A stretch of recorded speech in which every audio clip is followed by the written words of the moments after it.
Обычно перед нашими как бы документальными выпусками у меня бывают увесистые, пафосные подводки. Но сейчас все будет коротко и просто. В 2019 году провокационного юмора на русском языке полным-полно. 10 лет назад все было иначе. Но даже тогда встречались настоящие жемчужины. Например, Реутов ТВ — шоу, где два молодых парня в образе провинциальных журналистов очень смешно издевались над людьми. Как это было? Почему это было важно? И как Маркони и Мезенцев строят свои карьеры сейчас? Все это в ближайшие 2 часа. Этот выпуск — респект пацанам, которые делали что-то смелое и смешное задолго до того, как в YouTube пришли аудитория, деньги и мощь. Вперед! Юрий будет дуть, дуть будет Юрий. Выезжаем.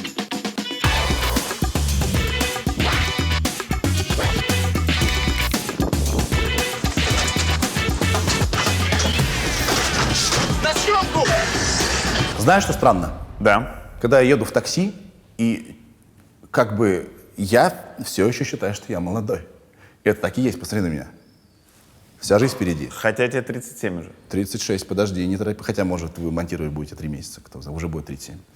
И чувак какой-нибудь едет и говорит: «А, Сергей, привет, я вырос на твоем шоу». Я так: «А! Ну, тебе же много лет. Сколько же мне?» Люди, которые тогда смотрели Реутов ТВ, выросли и сейчас принимают решения. И у меня сейчас лучшее время в моей жизни. Потому что эти люди принимают решения. И они все меня помнят, любят, а я им благодарен. И поэтому они зовут тебя на корпораты? И не только. То есть я же не свадебный ведущий. Я многофункциональный, полезный человек. И мы со всеми с ними очень быстро находим язык общий. Поэтому получается делать классный проект. Привет, как эмоции? Эмоции офигенно. А что это за канал? Программа называется «Клубный Подольск». Новая программа. Нам очень нравится, как ты делаешь битбокс. Очень клево. Спасибо. Скажи, наверное, тяжело добиться каких-то высот в битбоксе после Тимати? Ман, я чемпион России 2008 года по битбоксу, поэтому не надо мне парить всякую хуйню, которую ты мне сейчас паришь. А в каком весе ты чемпион? До свидания, удачи тебе. Мы твои большие поклонники. Мое первое впечатление от Реутов ТВ. Давай. Город Видное, наша двухкомнатная квартира. К нам пришла девочка Катя, наша подруга. Мы там выпивали, закусывали и все остальное. И она сказала: слушайте, я тут знаю про письмошную, хотя письмошная, правильно. Письмошную. В какой-то момент мы отпустили это. Ладно, ударяйте как хотите. Давайте посмотрим. И знаешь, я на YouTube тогда заходил, не верится, что такое было. Я на YouTube тогда заходил, раз в неделю, может быть. Потому что, там особо ничего не было. Потому что контент был раз в 2 недели. И мы посмотрели там 2 скетча. Это 2 выпуска. Вы на концерте Cypress Hill. О, да. И вы на выставке кошек. Мур-мур-мяу. Мяу. Мяу. Мяу. А какие вы испытываете ощущения от того, что вы гладите киску? Я испытываю спокойствие, удовлетворение. Если, допустим, кто-то незнакомый трогает вашу киску, как вы к этому относитесь? Да вообще-то положительно, пусть тоже получают такие же приятные ощущения. Сколько вообще должно пройти времени для того, чтобы, незнакомому человеку вы дали погладить киску? Полминуты. Скажу так, я у парней отбивал эту шутку пару дней. Пару дней, серьезно. И понимаешь, это же были... вот в тот момент мы уже понимали, что когда будем подходить мы, настоящие, мы будем мудаками. А когда это твой персонаж, когда ты надеваешь костюмчик, когда ты отрезаешь вот отсюда волосы, на клеем полосочку проклеиваешь, и вот так вот волосики приклеиваешь, потом ножницами подрезаешь, все, ты другой человек, ты пуленепробиваемый. Поэтому... Потому что образ. Потому что образ, да. Мы как-то придумали, какие у нас персонажи, кто есть кто. У меня там была жена-проститутка и сын, про которого я вообще был не уверен, что это мой сын. И ты понимаешь, что вот этот человек, провинциальный такой вот отбитый парень, который может себе такое позволить, да. И про киску. Мы же были на выставке кошек.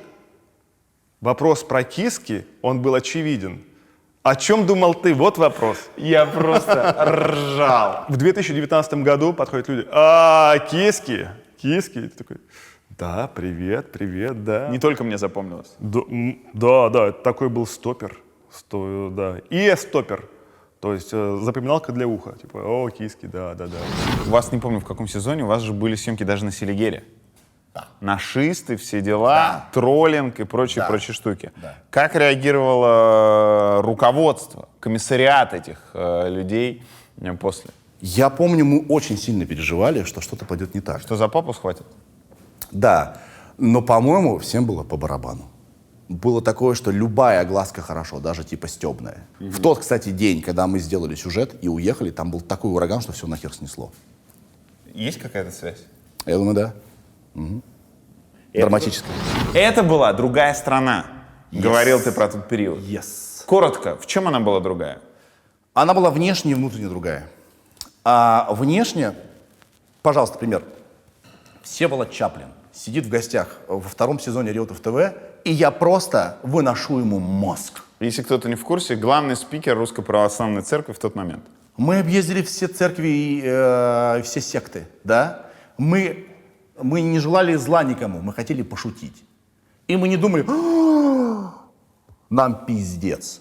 Мы просто шли и шутили. И это можно было делать любому человеку в этой стране. Можно было прийти в гости к церкви и пошутить, да?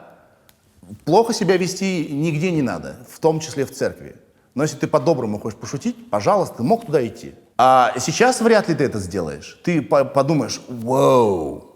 По двум причинам. По внешним, законы, да? Не было половины законов, которые написаны сейчас.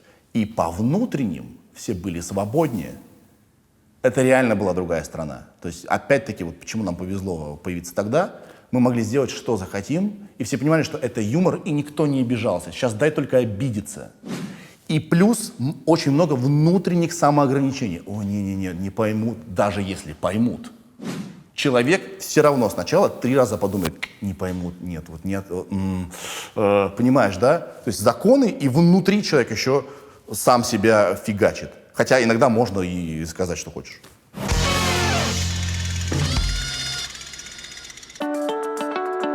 Как сказал инструктор, доехать нам поможет только Бог.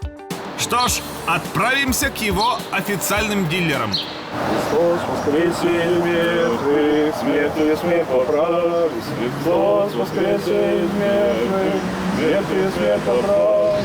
У меня же нет цели, чтобы мне стукнули в лицо. У меня же цель веселье. А когда ты вот так вот понимаешь, что вот сейчас может быть напряженно, ты отходишь в шуточках, во всем. Да. Я же за смех, не за то, чтобы люди выглядели тупо. Я за идеальный баланс. Немножко глупости, и чтобы был в этом гуманизм. Смотри, я сейчас задаю себе этот вопрос серьезно, что почему вот все так? Почему все так? Ну, у нас не принято быть радостным, веселым и каким-то таким с улыбкой. Если с улыбочкой, ты как-то с припеком сразу. Ты приходишь, допустим, покупать автомобиль, и ты с улыбкой, вот представим себе, тебе что-нибудь еще впарят, как дурачку. А когда ты приходишь, это что? Это почему? То есть ты серьезный. Без улыбки ты серьезный человек. И с тобой, значит, уже так, мы уважаем. А если ты улыбаешься, то ты уже, видимо, простачок. Вот. Грустно. Ну, такие реалии. Ты знаешь, понимаешь, ты знаешь правила. Ты уже можешь в них как-то плавать, да. Когда нужно, ты такой серьезный, собранный. Когда не нужно, ты расслабился. У тебя была амбиция поговорить с кем-то из руководства страны в таком жанре? Нет. То есть оказаться на какой-нибудь пресс-конференции Путина или... У меня наоборот произошло. Я вдруг понял, что самые интересные люди в стране — это просто люди. Они гораздо более сложные жизни живут, гораздо более искренние и гораздо более интересные, чем те, кто привык изображать кого-то, те, кто сыт и так далее. Поэтому сейчас я снимаю свое шоу «Сережа и микрофон». Самые лучшие выпуски сняты где-нибудь в Тыве. Ты был в Тыве? Нет, я много слышал. Чувак, Я много рекомендую. слышал. Да. Люди там даже не знают русский язык. А это Россия. Но это настолько свой мир, и там настолько офигенные фактурные люди, вот это гораздо более интересно. Чиновники мне наврут. Зачем мне это надо? Пару недель назад британский журнал Times Higher Education опубликовал список самых престижных вузов мира. Это ежегодная история, она постоянно обновляется, и туда очень престижно попадать. В топ-3 никаких сюрпризов. На 3-м месте Кембридж, на 2-м Калифорнийский университет, на 1-м Оксфорд. Всего в топ-25 16 вузов из США, 4 из Великобритании, 2 из Китая, прошу обратить внимание, и по одному из Швейцарии, Сингапура и Канады. Из России в список попало аж 39 вузов, но есть пара нюансов. Во-первых, в топ-500 всего 5 вузов из России, а самая высокая позиция — это 189 место. Я учил английский и в школе, и в университете, но и то было далеко от реальности и практики. Чтобы увереннее чувствовать себя во время путешествий и съемок за границей, существует онлайн-курс английского языка Skyeng. Тут я должен сделать очередное признание и сказать, что я далеко не самый прилежный ученик из нашей банды. Все мои успехи в Skyeng не идут ни в какое сравнение с успехами Сереги Фирсова. За камерой сейчас стоит человек, который не только может подтягиваться 25 раз, но и 3-4 раза в неделю занимается английским через Skyeng. Серега, тебя сейчас хотят все отличницы МГУ.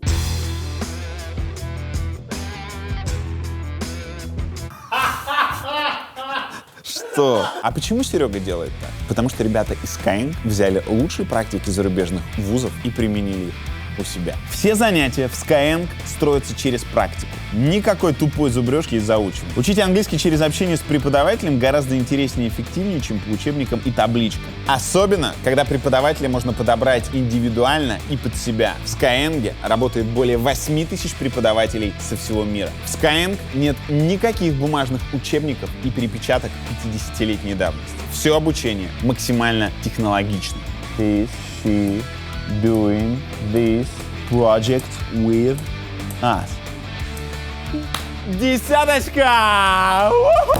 А заниматься можно на компьютере, на планшете, в любом месте, где есть интернет. В описании к этому видосу есть ссылка. По ней нужно кликнуть, зарегистрироваться в Skyeng и получить бесплатный пробный урок. После этого, если вы введете промокод ЮРЕЦ, то при первой оплате вы получите бесплатные уроки. До конца октября это будет 3 бесплатных урока. После октября 2 бесплатных урока. Каждый зарегистрировавшийся получит бесплатный PDF-план по изучению английского от методистов Skyeng и трекер прогресс. Вперед, друзья! Учимся понимать друг друга, в какой бы точке мира мы ни находились. Девчонки с филфака, аккуратнее. Не оборвите, пожалуйста, Сереге директ Инстаграма. Итак, истоки Реутов ТВ все из Кирова. То есть Киров — это 900 километров от Москвы, и все, кто делал Реутов ТВ или был к нему причастен, все оттуда. Я долгое время работал ведущим утреннего шоу, вел еще другую развлекательную программу на 33-м канале, так он назывался, в Кирове. Региональный канал, где я стоял перед камерой и читал смски, которые присылали люди. В основном там передавали привет и хотели познакомиться. И тебе нужно на 800-ю смс-ку как-то уже по-другому пошутить. И ты такой: окей, ладно, без проблем. А иногда бывало, что с 10:30 утра эфир, и потом еще у тебя же в половину третьего эфир. И такой: без проблем, я справлюсь. Потом мы одновременно переехали в Москву по разным причинам. Он устроился на ЦАО. Раньше было вместо Москва-24 было ЦАО ТВ. Это полный пипец вообще, просто. Она работала по округам. В СВАО свой там канал, как он там еще свой и так далее. Он там устроился, работал. А я переехал просто, я музыкант, привез музыкальный проект, еще как бы переехал работать режиссером рекламы. И я просто знал, что в Москве есть московский филиал Кировского рекламного агентства, где работает Миша Федоров. Это очень важный человек. Так. И я к нему приезжаю, говорю: вот смотри, я вот в Кирове снимаю рекламу. Я вообще без плана приехал. У меня просто 40 000 рублей в кармане. Я приехал такой, вау, Москва, действуем. И говорю директору 33-го канала, что: Миша, я сделаю важный поступок, я, пожалуй, попробую себя в Москве. Он говорит: ну, ты молодец, давай, пробуй. Уехал через 3 дня в Москву, стал работать на телевидении Центрального округа. Было примерно так же. Было примерно столько же людей, 3 человека. Один играл на телефоне постоянно, на кнопочном. И я брал интервью у людей. И на это телевидение Центрального округа я разными, иногда обманными способами заманивал людей, которых я обожал с самого моего тинейджерства. То есть у меня были Вася Стрельников. Ого! Васю Стрельникова я сумел заманить к себе раньше, чем ты. И потому что я слушал его подкасты, я нашел его номер телефона, позвонил, говорил: Вася, вы такой классный, цитировал то, что он говорил в подкастах. Он растаял, приехал, был классным. Была Шелест, Белоголовцев, Сергей Белоголовцев. В общем, классных людей я каким-то образом очаровывал, иногда обманывал, и они приезжали ко мне. И так я в Москве, наверное, полгода вел эту программу. В тот же момент, где-то там через месяца два, приехал Сережа и занимался какими-то своими делами, пытался вот тоже бороться за место под редким московским солнцем. И одновременно в Москве гораздо раньше нас оказался Миша Федоров, третий из нашего великого трио. Ну, ты так просил говорить о нас, мы великое трио. С Мишей мы вместе работали в Кирове, в рекламном агентстве, где я сидел и был копирайтером, то есть писал какие-то рекламные слоганы, тексты и региональную рекламу. Да, я это делал. И мне не стыдно, мне нужны были деньги, чтобы зарабатывать, по-моему, 3000 рублей в месяц. 3000? 3000 рублей в месяц, да. Где-то, наверное, в 2005 году, да. Даже тогда это было такое, типа, ну вот, сиди здесь, хоть не будешь грабить старух на улице. Вот так называлась эта зарплата. И в какой-то момент, когда мы поняли, что как-то по отдельности, как-то мы идем, но хочется гораздо быстрее, потому что нужны единомышленники. И Миша в тот момент сказал, что: парни, есть идея, давайте встретимся. И сказал, что вот, давайте будем делать смешные скетчи. Я такой: смешные скетчи? Ну, ладно, давайте попробуем. Я в Москве уже был года 3, наверное. Приехал Сережа. Вова уже тоже был в Москве. Сережа приехал со своими проектами, ему хотелось в телек попасть. У него музыкальные были проекты. И я подумал, давай вместе продвигаем твои проекты, мне это интересно. Не все получилось, но в итоге он снял пилот, вот этот пилот письмошный, который был самый первый, он снимал для Сергея Пименова. У него был ресурс, назывался Made in Russia TV. Да. Это был единственный тогда ресурс с видеоконтентом, Хостингом, видеохостингом. То есть YouTube тогда не был популярен, зато продвигался вот Made in Russia TV. И Пименов как-то слил эту тему, а я дальше предложил продолжать на YouTube снимать письмошную. Коротенькие шутки, плюс у нас были длинные версии, где мы сидели в студии. Это была такая утренняя почта в формате абстрактного монти-пайтоновского юмора. Почему письмошные? Потому что мы читали письма зрителей, абстрактных зрителей, абстрактные письма, и превращали это в абстрактный юмор. И письма же несуществующие, честно. Письма несуществующие. Полгода мы снимали, потом сняли, у нас есть ролик, может, ты видел, презентация для «Дважды два». Мультика. Да, Так. мы так пытались зайти на «Дважды два». У нас получилось, нам на следующий день уже позвонили, сказали, давайте встречаться. Ролик, презентация — это несуществующий мультик, да? Да. А вы зачем его сделали? Прикольнуться или показать, что Это была шутка в первую очередь. Второй момент мы хотели, чтобы нас заметили на «Дважды два». Они уже только открылись, полгода существовали, и мы по формату просто были близки. Вот здесь описание 200 серий и концепция. Писикак. История творится на ваших глазах. Писикак, писикак, писикак. Он молчит и ничего не делает. Писикак. У нас была пародия. Мы презентовали дурацкий мультик под названием «Писикак». Писикак, он стоит и ничего не делает. Писикак. Глубина юмора чувствуется сразу. Но хочу тебе сказать, 2008 год. Слово «писи» и «кака», они только вошли в общий мировой обиход. Ну так мы думали в тот момент. Мы, когда сняли скетч про презентацию мультика для «Дважды два», где я на стол клал шоколадку, Аленка, и говорил, что это вам, пожалуйста, просто подумайте, вам наверняка понравится. То есть в скетче начальству канала «Дважды два» я отдавал шоколадку. Нам позвонили, сказали, давайте встретимся. Сказали, давайте делать контент. Саркисов нам сказал Роман. Потому что, то есть канал свежий, нужно что-то производить. Потому что, у них же только мультики были. Да. Западные. А с русским контентом тяжеловато было. И вот мы сделали 4 программы письмошные. Рома посмотрел, сказал, что это в эфир, конечно же, не пойдет. Там суть та же была, что люди пристают с микрофоном? Слушай, знаешь, что было? Были ролики, мы выкладывали ролики, вот группа «2 гига любви», например, это как раз из блока тех программ. Пародия, на группы на эстраду 90-х, но вот в нашей манере Монти Пайтоновской. Мы же хотели быть таким русским Монти Пайтоном. У нас, правда, ничего не получилось. Мы вот снимали вот эту письмошную для «Дважды два». Саркисов сказал, что это не талантливо, это не может пойти в эфир ни в каком виде. Это слишком абстрактно, даже для «Дважды два». Фотошоп, сделай мне хорошо. Фотошоп, фотошоп, хорошо, хорошо. А потом подвернулась ночь анимации. Он говорит, давайте, нам нужен отчет. У нас там рекламодатели, нам нужно отработать, нам нужно снять отчет о мероприятии. Первая ночь анимации, я помню, гламур за Е зачеркнуто и крупными красивыми буквами написано «бал». Гламур, бал. Всем нужно было приходить красивыми и яркими. И нам сказали, давайте придумайте. Мы говорим, ну давайте, это будет какой-нибудь, будем, может быть, людей спрашивать. Нам говорили, что да, давайте, и как? Мы такие, как-нибудь. Нам говорили, ага, ладно.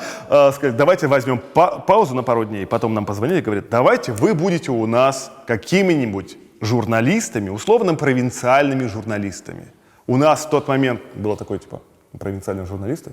Мы-то точно справимся со званием профессионального журналиста. Это вам предложили? Да, это нам предложили. Пацаны с «Дважды два». Да, Рома Саркисов. Тема была «Гламурный бал». На противопоставление он предложил пойти провинциальными журналистами. Вот отсюда образы появились. И с этого все началось? Вот с этого все началось. Был Реутов ТВ и Подольск ТВ, который Подольск потом редуцировался до Реутов ТВ, и все, остался Реутов ТВ. Я смотрю чисто клубный Подольск, очень люблю клубный Подольск. Я смотрю клубный Подольск, парни. Смотрите клубный Подольск! Не записали. Смотрите клубный Подольск! Надо спокойнее. Смотрите клубный Подольск! Канал Реутов, программа «Вечеринка». Вы говорите... Хватит мне бить микрофоном. Как у вас настроение? Я несу тортик! Что? Тортик, твою мать! Мы понимаем, когда мы смонтировали, что это полная лажа. То есть это дерьмище сраное. Это нельзя показывать. Но окей. И «Дважды два» заливает это, показывает в эфире. Но какой смысл показывать в эфире 6-минутный сюжет, я не понимаю. Очень динамичный монтаж. И выкладывает себе на YouTube. Или мы себе выкладываем, я уже не помню. И бам, это вирус. Все такие, вау, как круто! Вау! И когда мы позадавали там все вопросики, едем на машине на базу, и такие, вроде смешно, вроде классно. Но не понимали вообще ничего абсолютно. Сняли что-то с надеждой на то, что это будет интересно. Смонтировали, отдали на «Дважды два». На «Дважды два» это показали, и мы, насколько я помню, выложили это на свой канал. Ради прихода к тебе я посмотрел, когда у нас был вообще открыт канал, в 2008 году. По-моему, 7 июня или июля. И мы выложили у себя, там были какие-то небольшие просмотры, а потом мы увидели, что на других YouTube-каналах, которых было вообще единицы, и они не были какими-то там продакшн-каналами, как сейчас, а вот какой-то чувак завел канал, вырезал наше видео и залил к себе, у него там 60 тысяч просмотров. Это было как бы круто. Как сейчас 600, да. Это круто. И мы такие, классно. И нам в тот момент начали звонить и писать. А на «Дважды два», то есть представители других комедийных структур. И на «Дважды два» нам сказали, чуваки, это то, что нужно. Пока мы снимали программу, в Реутове мы не были ни разу. Слушай, нам поначалу, где-то в первый год, нам написали, спросили, какого, собственно, хрена происходит. Мы тему просто спустили на тормозах, и все. А кто, из администрации города?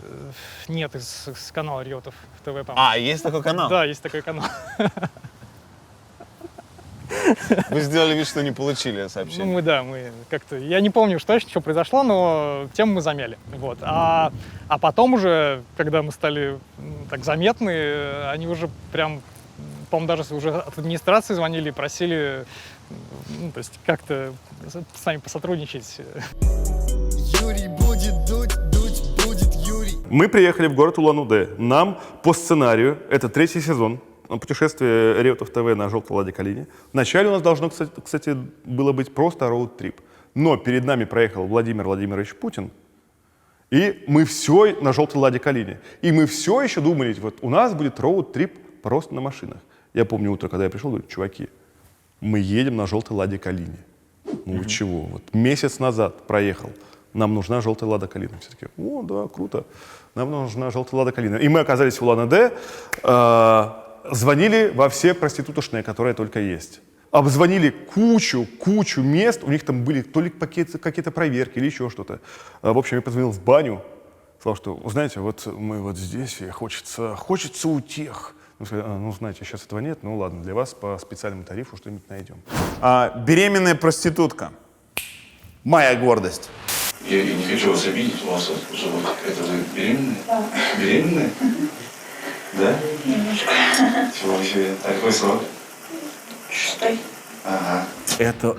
Это просто был эпизод шпионского сериала. Во-первых, мы приехали в Улан-Удэ, и я не знаю откуда, но нам написали, чуваки, мы знаем, что вы в Улан-Удэ, мы вели влог по ходу путешествия по России, но, чуваки, не высовывайтесь, у нас тут беспредел. Чуть что, вам хана. Просто мы такие, о, фак, а нам надо снимать. Фу, значит, мы, я не знаю, каким образом, каким чудом, мы арендовали квартиру прямо над отелем на час. Ого. Чуваки вверху сидели, слушали, значит, в ушах, как я внизу, значит, коммуницирую с проституткой. Я был 1 на 1. Я думал, что если я облажаюсь, она звонит, и приезжают люди, и меня убивать будут. А что значит я облажаюсь? Ну, не знаю. Ведь моя задача была сделать так, что я настоящий, выдать себя за настоящего. То есть вершины лжи нужно было проявить. А когда ты 1 на 1 с человеком, тем более с проституткой, вот она видит все сразу. Но почему она беременная, ты хочешь спросить? Да. Я узнал это в середине интервью. Значит, во-первых, я не пользуюсь услугами проститутки, для меня это вообще было очень сложно. Да? Позвонили, договорились, нам звонят. Выходите. А я же один, Илья Огурцов. Подожди, ну а камера же была еще? Мы все спрятали. Она не Это знала. все полностью скрытой камерой, и ее лицо мы убрали. А как выглядела скрытая камера в 2010 или Это были первые GoPro. Первые GoPro? Первые GoPro. Мы их поставили в косметички, куда-то еще. То есть их было не разглядеть. Их было 3, по-моему. Запустили, помолились. Я выхожу, и мне страшно. Я ни хера не вижу. И просто говорит, какую выбираешь? Там было 3. Я смотрю, значит, похоже на 12-летнюю. Нет. Точно такая же вторая. Чем она отличается от первой? И такое большое в блесках что-то. Я говорю, вот это. Значит, мы заходим, мы начинаем говорить. Я такой думаю, пошучу про то, что она не в форме. Потом думаю, подождите. А это она не толстая. По себе я думаю, она беременная. На каком-то очень последнем месяце.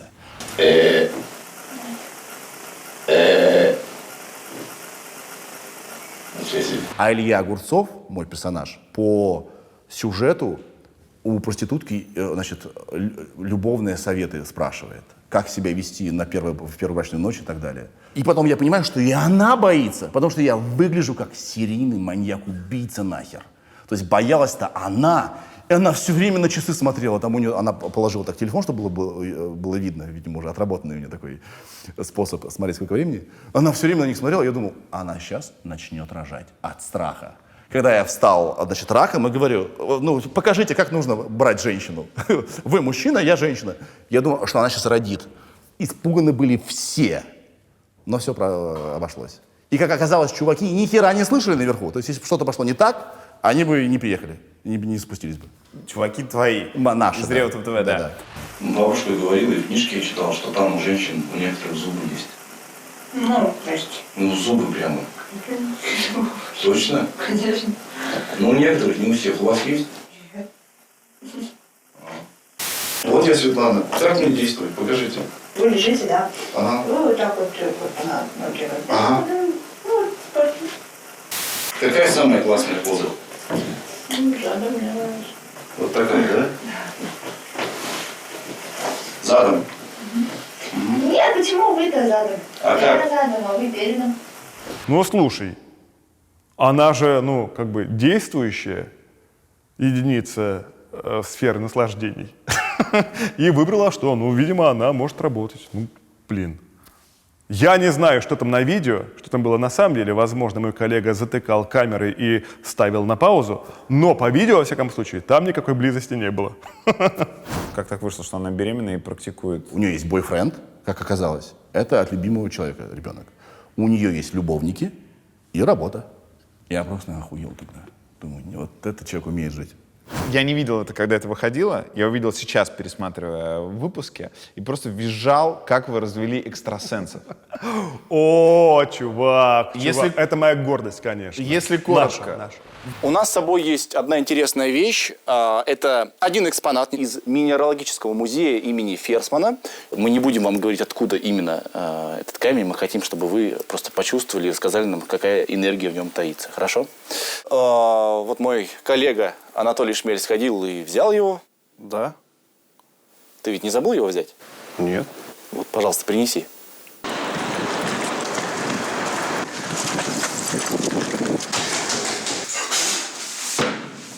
А вот и я. А могу я это переложить? Очень холодный камень. Рисуется темное пространство. Но я бы сказала, что это метеорит на самом деле. Возможно, это тунгусский метеорит, кусочек. А битва экстрасенсов тогда еще не шла? Уже шло какое-то вот все это мракобесие чудовищное, что высшая сила, вот все эти вещи. Да, и это как раз были то ли представители какие-то из битвы экстрасенсов, то ли вот только-только начиналась волна, и мы знали, что вот люди этому сильно доверяют. И у тебя нет сомнений, что экстрасенсы — это шарлатаны? Перед съемкой, перед какой-то съемкой я в этот вечер там с кем-то мы кутили и выпивали, вот, веселились, и я ночью был уже поздно ночью дома, а утром у нас съемка. Вот я такой на морально-волевых приехал, там со своей шуточкой рассказывал, и душевно был как-то немножко слаб, что ли. И женщину-экстрасенса говорю, вот, расскажите, пожалуйста. Она мне показалась какой-то вот такой просветленный, что ли. Вот расскажите про меня. Она такая, так, ну то, что вы вообще без вредных привычек, это очевидно. И в тот момент я такой, ага, ладно, все, ясно. Как вы думаете, в нем какая-то есть информация про конец света? В нем нет этой информации. Если бы они взяли камень немного левее, то тогда была бы информация.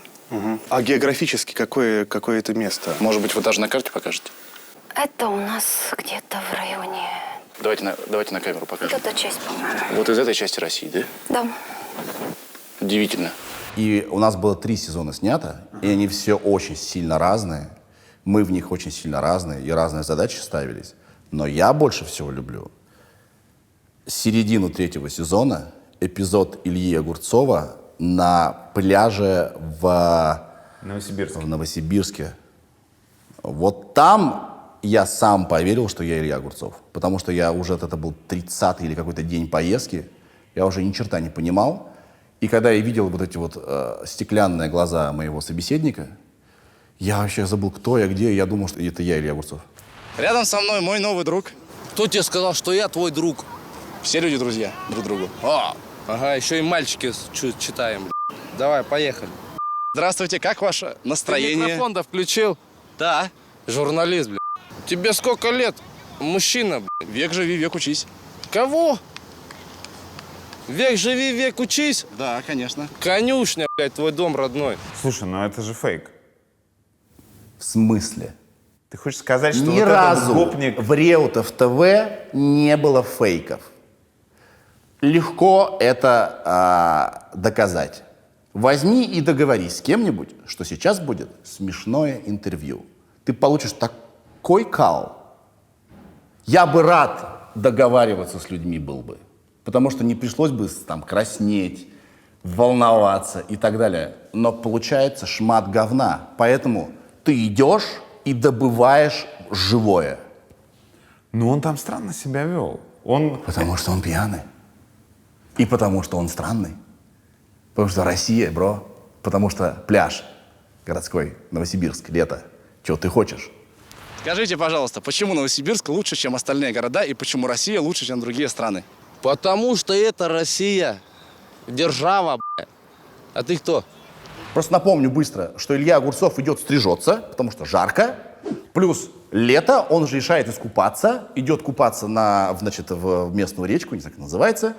И оказывается, что у него кончились его чистые труселя, остались только случайно их бабушкины трусы.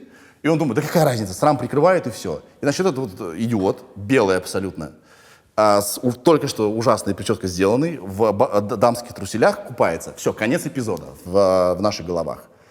И подваливает чувак сам с компанией. Ты кто такой? У него, он просто не понимает, у него там не сходятся шестереночки. Кто ты? Я говорю, я журналист. Журналист, возьми у меня интервью. И когда он меня заставил взять это интервью, он думал, что он победитель. Что он показывает всему миру, какой я идиот. А эффект ровно наоборот. Именно поэтому я обожаю этот эпизод. Тебе 30 лет, ты читаешь хуйню, интимная жизнь, блядь. Да, мне предстоит только встреча с девушкой. Ты что еще, блядь, ни раз не дин-дин, что ли? Нет? Нет. Вот ты долбоеб. А что такого-то? Мы никогда не использовали актеров. Самый лучший актер — это человек, который ничего не подозревает. Понимаешь? То есть, почему мы ушли от простых шуток к сложносоставным? Мы создавали ситуацию, в которых шутка раскрывалась. Человек участвовал, не подозревал, что он в шутке участвует. В большой, многоходовочной такой шутке. Вот здесь юмор раскрывался. В основном мы ориентировались на западных юмористов. Кто был вашим ориентиром? Ну, изначально Борат, конечно. Хотя мы не особо не ориентировались вот в том, что мы в итоге делали. Но хотя понимали, что это очень похоже.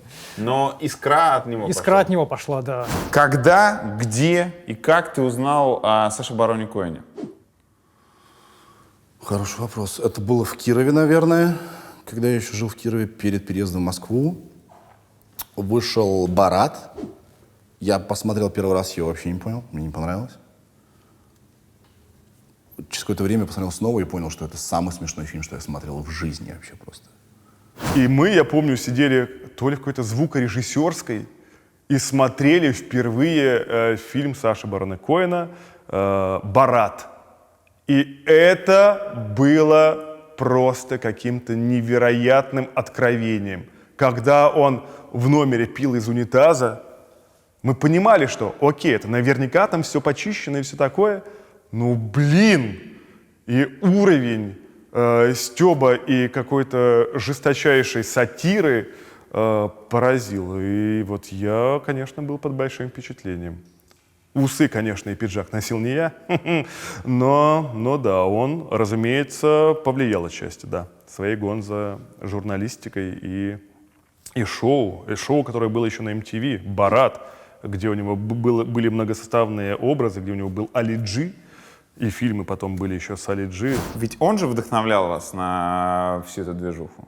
Он ваш крестный папа. И да, и нет. Смотри, вообще мы не планировали снимать такой жанр. Вообще. Мы не хотели. Мы считали, что это не наше. Вообще. Мы хотели снимать типа Монти Пайтон, да? Совсем абсурд. Абсурдович. И это была инициатива «Дважды два», чтобы мы снимали интервью. И оказалось, что сработало настолько сильно, что и мы это полюбили, да? Поэтому я считаю, что вообще и Барон Коэн был не первый в этом жанре. Далеко не первый. Сам Барон Коэн впечатлился Брас Айем шоу. Совершенно безумное шоу, которое вышло за много лет до всех его этих образов и так далее. Чувак, там ведущий говорил с людьми о том, что есть плохой и хороший спид. Хороший спид — это случайно приобретенный, а плохой — это от гомосексуализма. Прикинь, Вот такое шоу было в Англии давно-давно, в начале 90-х. Мы начали делать этот жанр, и только потом поняли, что мы в нем, похоже, застряли надолго, и надо развиваться. И начали изучать, копать. Понимаешь, да? Поэтому это все получилось на рефлексах, на инстинктах сначала, а потом уже и оно очень было про наш опыт. Мы же, что я, что Вова, работали на кировском телевидении. Половина шуток в оформлении и вообще в Реутов ТВ взяты просто из жизни, из реальной, из нашей. Это получилось органически и как бы из нас вышло. А потом подключились все эти бароны Коины и так далее, и так далее. Юрий будет дуть, будет Юрий. Очень страшно было идти от метро сюда. Где мы находимся? Я поэтому скажи? пешком здесь не хожу. Ты ездишь, да? Да. Где мы? Мы в центре Москвы, за Комсомольской площадью. Это, кстати, самый неожиданный вид на Останкинскую иглу, который вообще можно себе представить. Это бывший бетонный завод. Так. Он заброшен. И у тебя здесь свое предприятие? Да, мастерская. Я теперь забросил телек, занимаюсь столяркой. Человек, который был третьим в банде Реутов ТВ, который рулил, организовывал, теперь делает столярку. Ну, еще снимал, придумывал. Но сейчас только мебель. Сейчас только мебель. Как освобождение это воспринимаешь? Да. Ну, так, подустал. Миша Федоров был нашей совестью, нашим разумом, и вообще он очень большую роль сыграл. Очень большую роль сыграл. Он интроверт, он житель Лепрозория был тогда, просто вечный. Лепрозорие — это сайт закрытый. В то время, когда был Реутов ТВ, это был эталон как надо. Там лучшие люди страны мерились остроумием. И как бы уровень наслышанности, насмотренности юмора у Миши был очень высокий. А мы были два сумасшедших таких, да, креативных чувака. И, во-первых, кто-то должен был говорить: о, вот это очень смешно. Кто-то третий, да, а это не очень смешно. И кто-то должен был всем этим управлять. Он был нашим импресарио. Я всегда его представлял и обращался к нему так. Импресарио. В этом было что-то лучше, чем директор, агент и еще там наш художественный руководитель. Он вел переговоры со всеми. Самый крутой, не то чтобы жесткий, а крутой, уверенный переговорщик. Он занимался тем, что его было оборудование. Он был нашим соавтором. Причем не таким, что писал шутки. Он говорил, что нужно. У него была невероятная чуйка на то, что вот сейчас вот где-то вот витает, давайте вот в эту сторону. У Вовы юмор как раз вот он тяготеет больше к абстрактному юмору вообще в целом. Да. Да. У Сережи он такой более собранный. Хотя он все равно, он очень любил каламбурить, и я это все очень резал сильно. То есть у меня основная задача была в нашей тройке — это заниматься шит-контролем. Ну, обычно же как? Они фонтанируют, шутки летят этим бесконечным потоком. 70% этих шуток — это, ну, то есть, это плохо. То есть это брать никуда нельзя, хоть им и кажется, что это смешно, но это плохо. Нужен человек, который говорил, что вот эта шутка, ее не стоит брать, она говно. У Миши была квартира, которую он снимал. Большая квартира, в которой мы сидели, в которой мы провели первые, не знаю, 5 лет. Мы сидели у него в 12-метровой комнате, в его личном кабинете. На кухне у него жена, которая с утра уходит. Мы приходим, говорим: о, Надя, давай, чао, хорошего рабочего дня. Она такая: и вам, ребята, тоже, и вам. Вот, мы сидели, Надя приходила вечером с работы, мы такие: Надя, все, давай посмотри, что у нас есть. Она такая: ладно, давайте. Я что-нибудь посмотрела, что мы сняли, что мы смонтировали. Такая: ну, да, забавно, весело, хорошо. И когда это стало приносить деньги, Надя уже не смотрела на нас с таким вот, с легким разочарованием. Вначале, разумеется, когда у тебя взрослый муж и взрослые два парня сидят такие: мы делаем телевидение. Такая: понятно, в комнате. Давайте, ребята. Да, у меня была трехкомнатная хата, и одну комнату мы просто сделали из нее студию, а в детской, она была очень большая. Когда у меня сына не было дома, он был в детском садике, мы снимали там, выставляли фон и снимали программу. Весь наш успех был сделан там. Когда мы сняли офис, наконец-таки, уже в последний год нашего существования. Все закончилось? Все закончилось. Слушай, а это как раз Это говорят, энергетика. Твоему пацану 14? 14. Он снимался у вас? Он снимался, да. Всегда, когда нам нужен был ребенок, этим ребенком был Федя. Есть даже сцена, где он играл Эрнстом маленького. Но Эрнста? Маленького Эрнста. Эта сцена не вошла, кстати. Это единственный факт цензуры, который нас подверг дважды два. У нас был выпуск про телевидение. Там основная фабула в том, что Эрнст... Почему у нас телевидение такое злое? Это все подводится к тому, что Эрнсту по башке в детстве дали лопаткой в песочнице. Это звучит как бред, но там это все логически объяснялось. Мы возвращаемся в прошлое, чтобы изменить эту ситуацию, и вот Федя играл Эрнста. И в итоге вы выворачиваете маленького Эрнста от удара и спасаете русское телевидение. Да. Когда мы показали это Саркисову, Саркисов сказал, что, конечно же, это нельзя показывать в эфире, что у него будут проблемы после этого. Почему проблемы у него будут из-за этого, я так и не понял, что это шутка, смешная шутка была. Выпуск сатира на, кажется, повесть о кровавой Машеньке, или как-то так. Это пародия на НТВ. Чистая пародия на НТВ, да. Окраина Реутова, спальный район. Когда 14-летняя Маша Иванова пропала, все подумали: залетела, заболела, запила. И только самые близкие знали: их Машенька теперь Стас Михайлов. Первый сезон, который мы сняли, это были как раз вот эти простые шутки, троллинг, издевательства. После чего Роман Саркисов сказал: нет, это все очень неталантливо. Давайте уже что-то серьезное сделаем.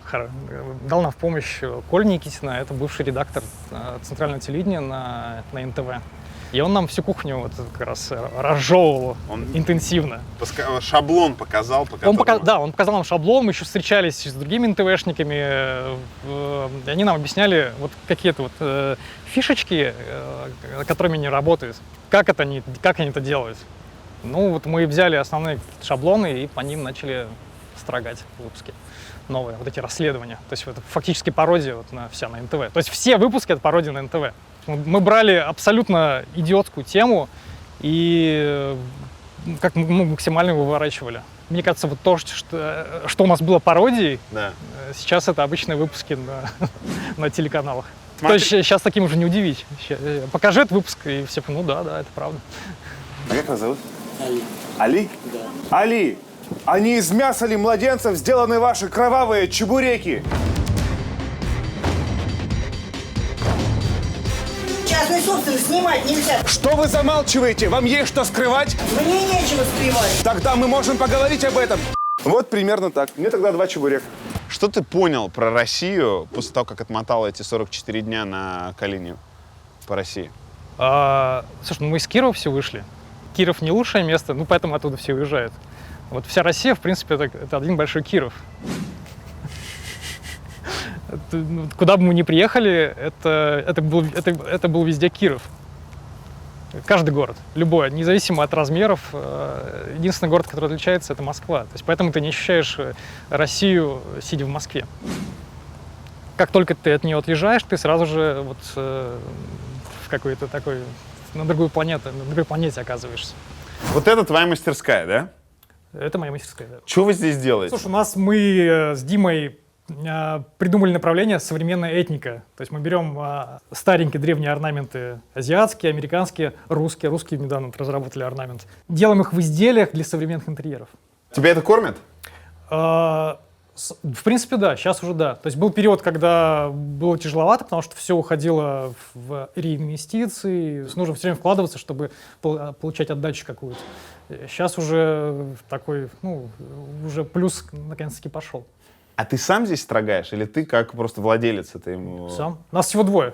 Вот Дима. Подожди, то есть вот мы закончим интервью, и я начну строгать. Ты наденешь фартук и просто начнешь строгать... Да. И это знаешь, как получилось-то вообще? Когда у нас все закончилось, я такой: фига себе, у нас все закончилось, что дальше делать? Как раз в этот момент я квартиру купил. Вопрос стоял о ремонте этой квартиры. И я решил, что вот всю эту энергию, которую мне нужно было как-то выплеснуть, я думаю, да, я сам сделаю ремонт. Вот в процессе вот этого ремонта я понял, что, слушай, работа руками, она успокаивает. Что это за мужик на фотографии? Это мой друг Женя из Кирова, который считал, что ничего не получится, даже не в плане, там, в некоторых технических вопросах, связанных с мастерской. Я не смогу разобраться с ЧПУ. Чё? ЧПУ — это станок, который режет у нас мебель. И ты вот просто как напоминание об этом... Первое, что сделал на ЧПУ, вырезал его портрет. Ну, теперь у тебя икона есть одна, да? Да. Бизнес-икона. Бизнес-икона.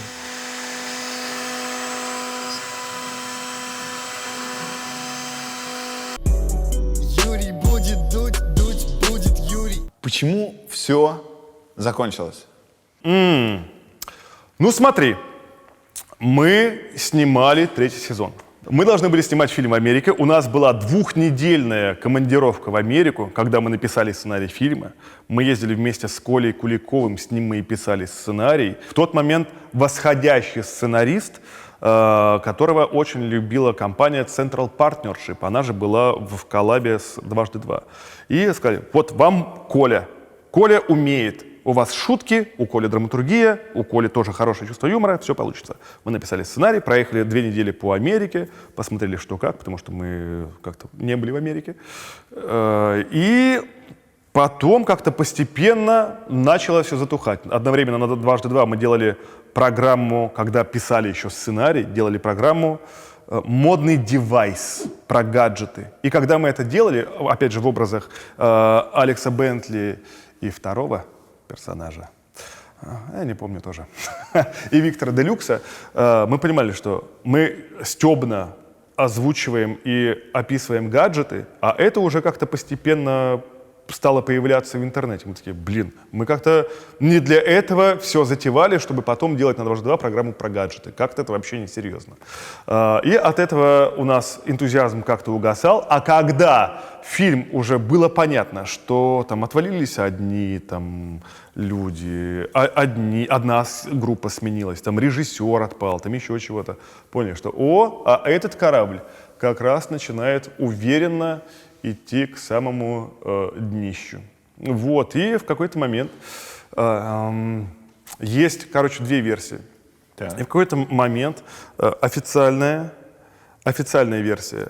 Сережа сказал, что я хочу развития и хочу делать что-то сам. И типа, и все, ребята, я ухожу. Есть как бы еще реальная версия, но, видимо, Сережа не мог уже приходить в офис и каждый день смотреть на любовников своей матери. Вот, это как бы, наверное, больше реальное. Нет, ну, серьезно, ну, у нас были джентльменские соглашения, пацанский договор без бумажек. Что типа, вот мы банда, которая делает видео, смешные видео. Никто никому, вот реально, ничем не был на бумаге обязан. Вот. Но из джентльменского соглашения как-то получилось, на мой взгляд, не очень деликатно выйти. Когда я принял решение уйти из коллектива, я всех расстроил очень сильно. И Вову, и Мишу, и после этого вообще общения не было никакого, 0. Хотя я, честно могу сказать, что я пытался.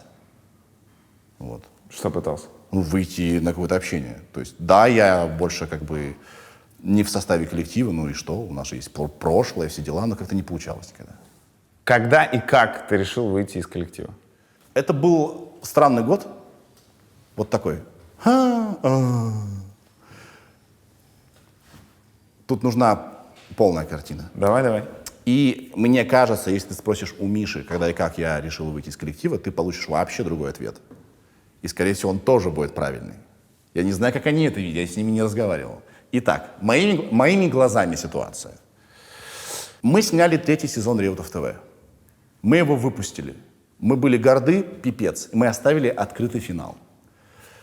И у «Дважды два» тогда не было денег снимать 4-й сезон, но они были в холдинге Central Partnership. И так получилось, что продюсер Central Partnership, или выговорил, такой, а давайте снимем фильм. И мы начали готовиться к фильму. И к началу лета было понятно, что мы снимаем кино по Америке. И одновременно с этим, чтобы было на что-то жить, мы за подготовку фильма не получали ничего. Мы начали вести рубрику нашими персонажами Бентли и Делюксом «Модный девайс», чтобы было на что жить. Мы едем в середине лета в Америку. Нам оплачивает Central Partnership просто путешествие по Америке, потому что мы написали схему сценария, рыбу. Посмотреть, а сходится ли то, что мы представляем об Америке, с тем, что мы там увидим. Сможем ли мы там делать эти штуки, что мы придумали. Мы едем, заряженные. Значит, мы троем и Коля Куликов. Да? Едем 2 недели по Америке. Снимаем тесты, и видео, и фото. И в середине поездки начинается какая-то херня. Что-то кто-то что-то не уверен и так далее, и так далее. И если я правильно понял, дважды до конца года поменялись люди, которые принимают решения в Central Partnership. И те, кто был вначале в восторге от идеи фильма «Реутов ТВ», уже потом эти люди, которые сменились, такие, зачем это нам нужно, дорого, Америка, нет. И мы к концу года понимаем, что фильма не будет. Мы конкретно уронили планку, мне кажется, нашего духа авантюризма и остроты с этим гребаным шоу «Модный девайс», да, что оно было окей. Но это был не Реутов ТВ, это было окей. Оно делалось ради интеграции? Да, да. Мы как могли это делали, но мы все-таки жили фильмом. Было тяжело на 2 стульях усидеть, прям вот невозможно. И к концу года мы еще узнаем, что «Дважды два» был продан и больше не в составе холдинга, и теперь в составе «Газпром Медиа».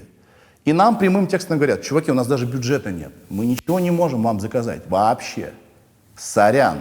И мы просто ни с чем к концу года. И я вдруг понимаю, что мы вообще ни хера не зарабатываем. А я уже начал делать свой проект «Диджей Огурец», чтобы как-то себя творчески взбодрить.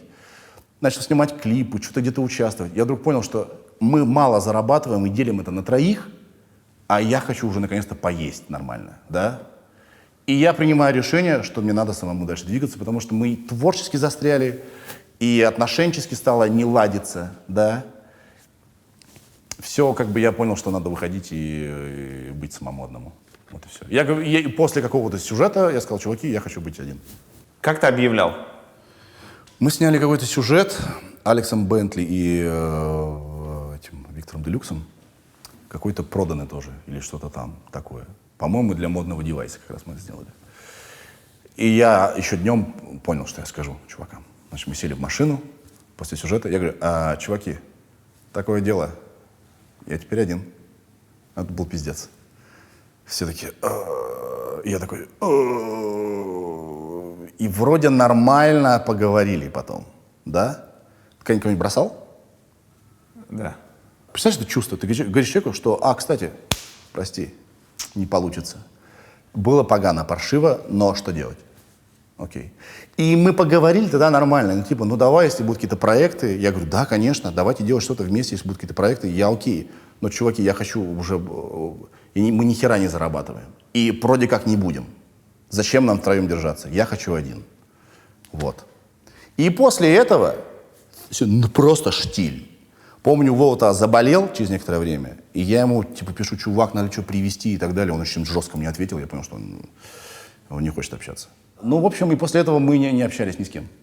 Вообще 0. Просто 0. Хотя я теплейшие чувства испытываю и к Вове, и к Мише, и обожаю Реутов ТВ. Почему все это закончилось? Сережа решил расти дальше. Так. Он сказал нам, что он устал от образов и решил уйти в сольное плавание. Слушай, мы немножко охренели, но сказали, окей, да. Вообще, то есть разговоры-то шли уже давно об этом. Точкой стало то, что у нас должен был мы же фильм хотели снимать. В Америке? В Америке, да. Но у нас что-то пошло не так. С Мишей Федоровым вы не общаетесь до сих пор? С Володей?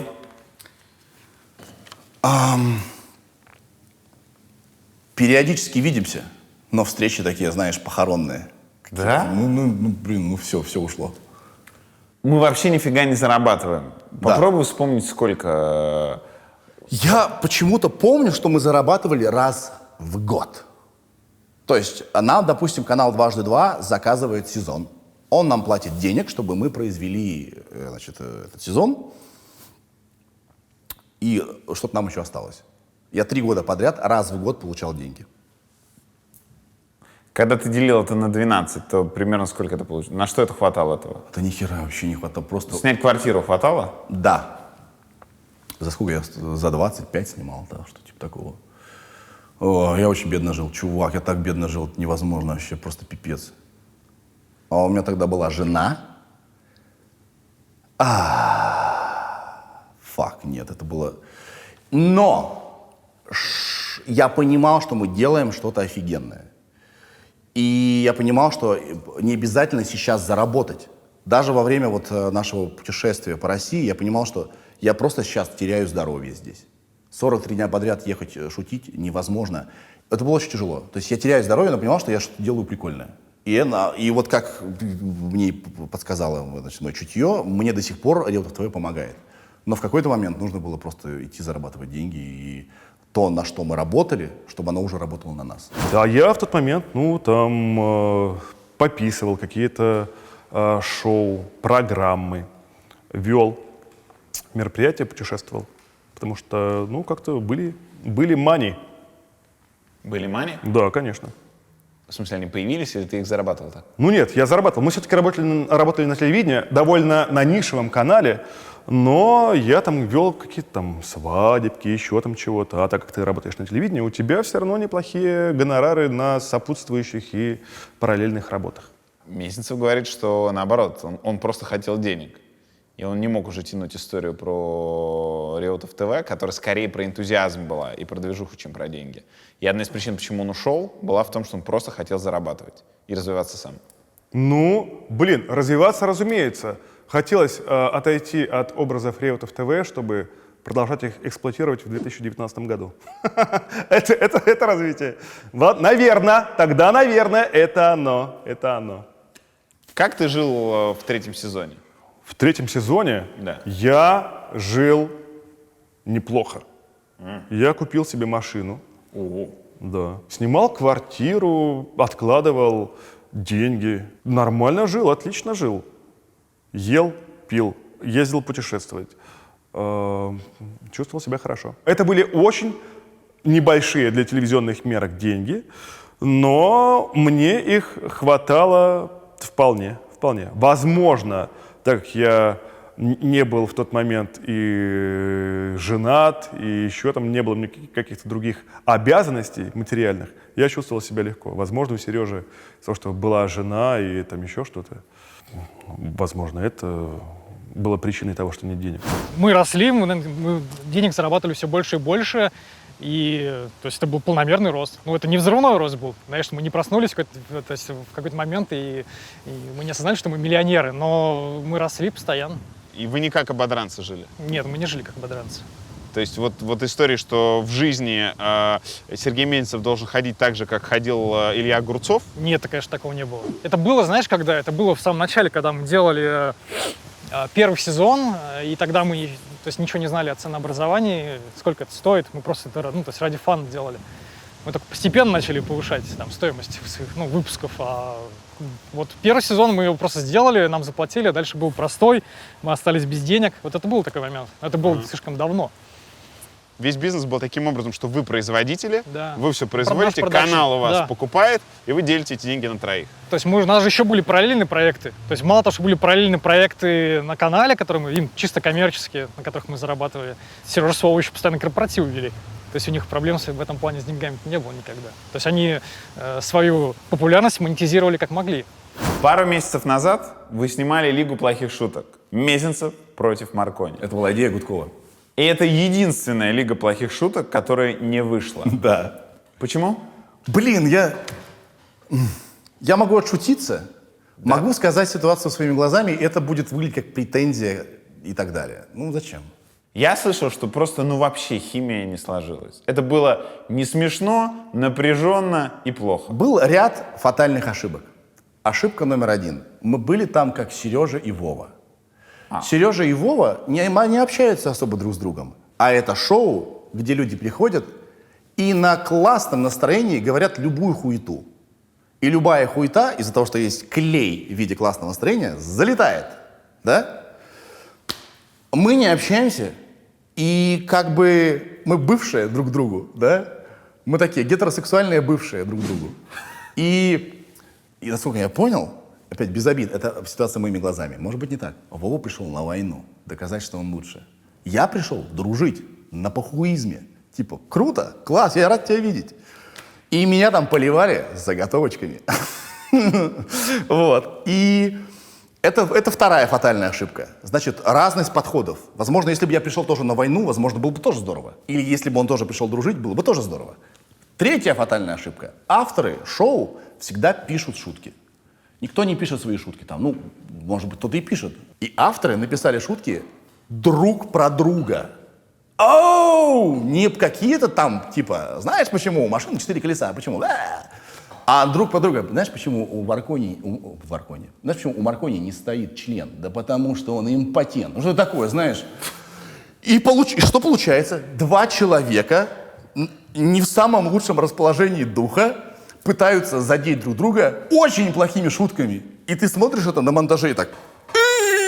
Я счастлив, что это не вышло. Знаешь почему? Потому что если вот это посмотреть, кажется, что все, нам нужно уходить вообще из профессии. Вова, давайте сделаем Лигу плохих шуток в образах. Анатолий Шмель против Ильи Огурцова. Это самый популярный пост у меня. Фотография с Вовой. Самый популярный пост, потому что люди соскучились по нашему дуэту. И я думаю, что мы молодцы, что не выпустили. Это был бы просто плевок, да, поклонникам и памяти Реутов ТВ. И надо сделать второй заход, но в образах и шутки не друг про друга, а про всякие Чебурашку и Гену и так далее. И я сказал, то, что вы смонтируете и сделаете, меня это не касается. Вы занимаетесь этим шоу, я занимаюсь другим шоу, я занимаюсь комментатором. То, что вы вот из этого делаете, это ваше дело. И мне потом ставили аудиосообщение от моего оппонента, оппонента по Лиге плохих шуток. Общий смысл в том, что, ребята, что-то там что-то не очень хорошо получилось, давайте, может быть, мы это переснимем в образах Реутов ТВ, будем читать какие-то глупые детские анекдоты. Я такой, понятно. Вот, наверное, из-за этого. А тебе казалось смешно было? Это было странненько, с таким, знаешь, с напряжением, с забавными выпадами, но на мой взгляд, вполне эфирно, да. Не хуже, чем «Дядя Витя» и «Большой русский босс»? Я когда смотрел «Дядю Витю» и «Big Russian Boss», я вот до конца не понимал, это идет игра или они правда настолько друг друга ненавидят. Ненависти не было. Был, я бы назвал это такое вот фехтование. Фехтование холодными шпагами. Вы не общаетесь? Нет. Почему? Из-за обиды, наверное. Делал ли он шаги, чтобы помириться? Нет. Он говорит, что делал. Слушай, может быть, но о чем говорить? Не о чем? Не о чем. Слушай, мне вот удивительно, что столько лет прошло, а вы до сих пор холодно фехтуете. Сколько? 7 лет прошло после той сцены в машине. Это в 2012 году было? Это просто часть карьеры и жизни. Было и было. Я к этому довольно, так отношусь.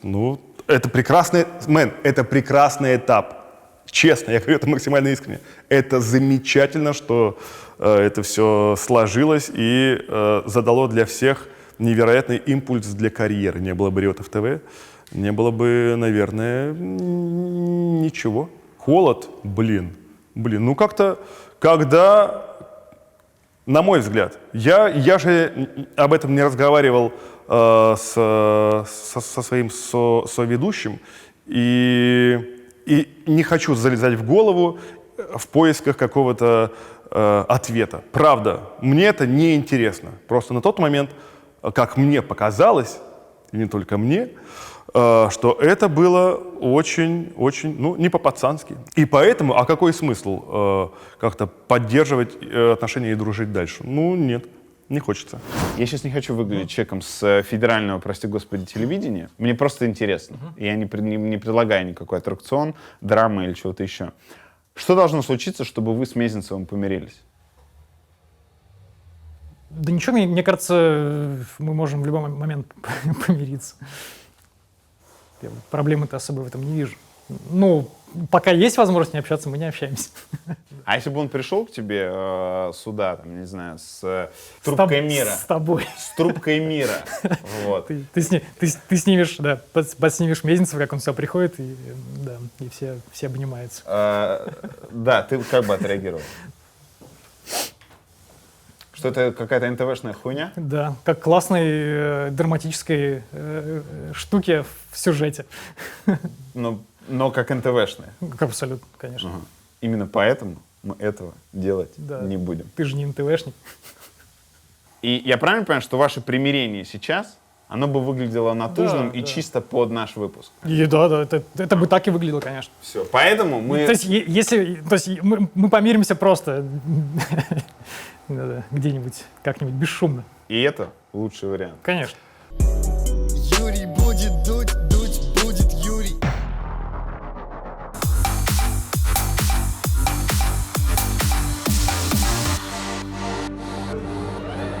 Дорогие друзья, черная дорожка GQ. Все самые известные, богатые, знаменитые.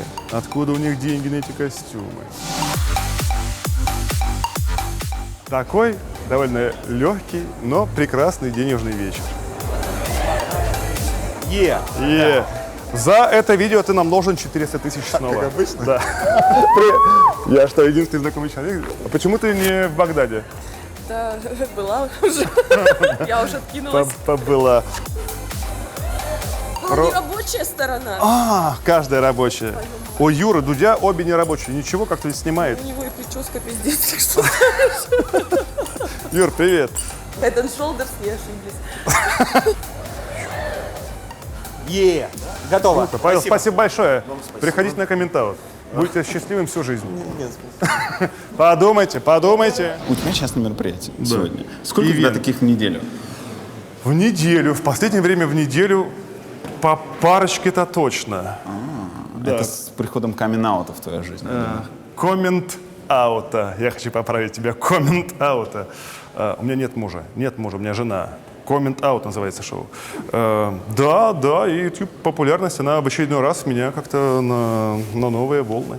Приятно, неожиданно. Но у меня, знаешь, у меня всегда было ощущение, что как бы я и так в бизнесе. Я как бы работал все время там в телеке, что-то делал, писал шуточки в «Вечернем Урганте» на протяжении там скольки, 5 или 6 лет. Снимал рубрики. И у меня было полное ощущение, что, ну, как бы, все в порядке, я двигаюсь. А сейчас просто чуть лучше, чем в порядке.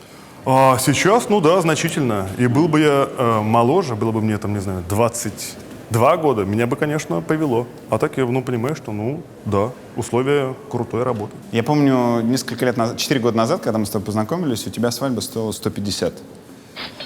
Да, наверное. Сколько сейчас у тебя стоит ивент из свадьбы? А это к моему агенту. У меня есть агент. Прикинь, у меня есть агент.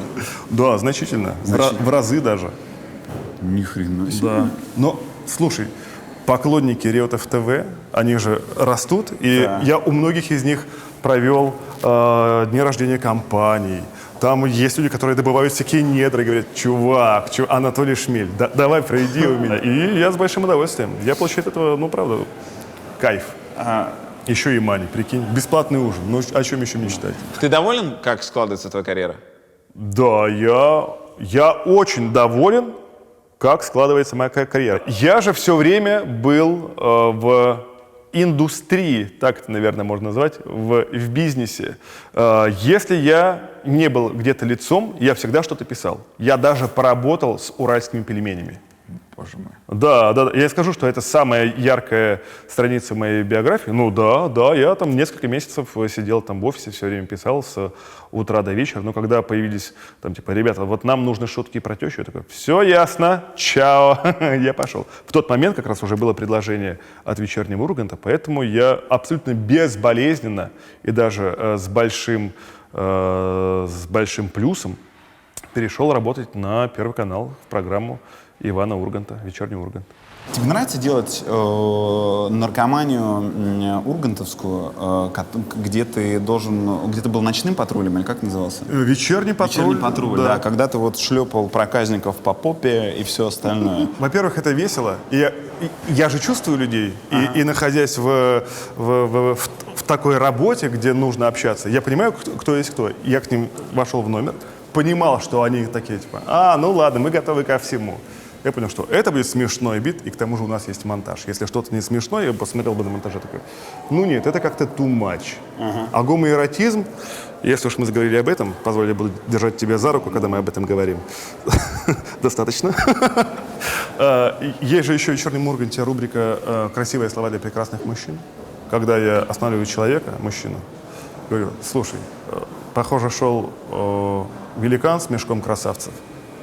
В мешке была дырочка, ты вывалился, вот, и самый крутой, красивый мужик сейчас оказался здесь. По-братски, в конце говорю я, и люди такие, выдыхают, потому что у тебя есть этот оберег, который тебя защищает от всего. Ты говоришь, типа, по-братски. И люди, они шли зажатые, немножко злобные, потому что они живут в России.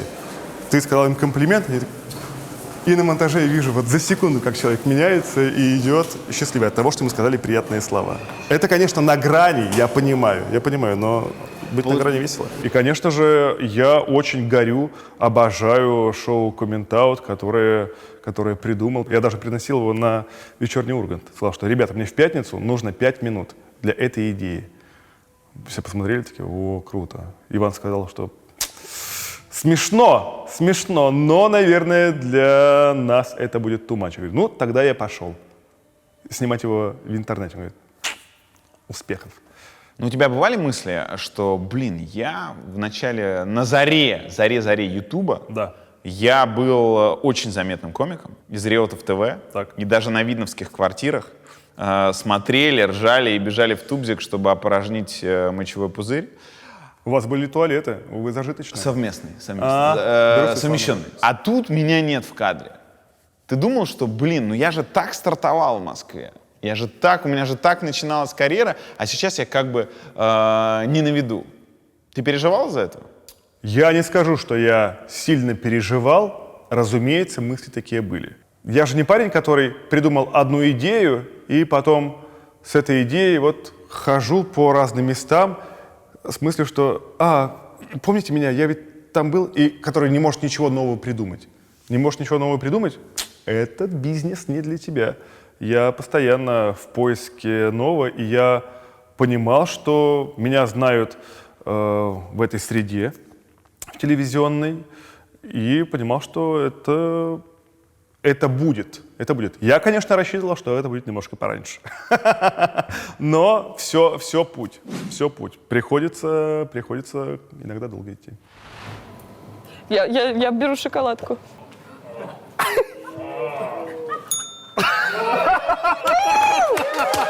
Культурный Блядь, извините, начала течь в кроссовке. А в «Коммент-аут» да. Ты же просто нанятый ведущий.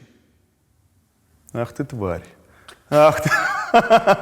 Ну как, я принес эту идею на «Вечерний Ургант» вначале. Так. Потом, когда мне сказали, что, знаешь, мы, наверное, вот это слишком для нас смело, я сказал Ивану, хорошо, тогда я в котомочку эту идею беру, иду дальше. Сходил сначала не к Chicken Curry, которые находились через кабинет, а встретился с другим продакшеном, потому что у меня в голове была такая мысль, что странная мысль, я понял, что это мышь. То есть пустая мысль, которая глупая, ни к чему не ведущая, что это мышь. Что я хочу дистанцироваться от «Вечернего Урганта». На самом деле никто ж не знает, что Chicken Curry — это условное какое-то там подразделение, где работают люди из «Вечернего Урганта». Вот, повстречался с продакшеном, мне сказали, да, супер, берем, делаем, все круто.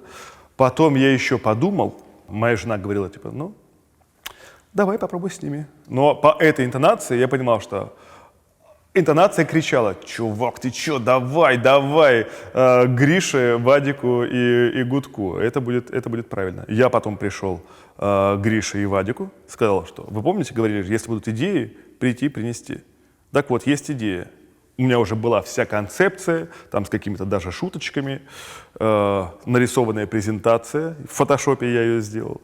И сказал, что вот есть такое шоу. Они такие: класс, давай делать. Че как? Я говорю, ну, веду, пишу. Они такие: давай, да, все, без проблем. А они продюсируют? Я бы сказал, что мы все вместе продюсируем.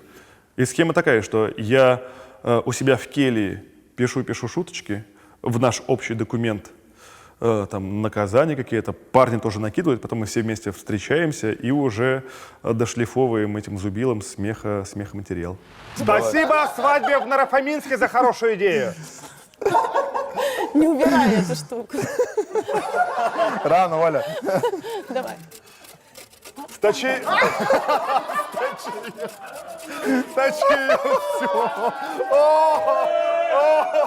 Для меня в каждой программе есть бриллианты. Вот такие вот хорошие, настоящие. Наказание, когда нужно было в Варнаве плевать в рот таракана живого. Ну, блин, это... Милая, ну ты насадишь, что ли?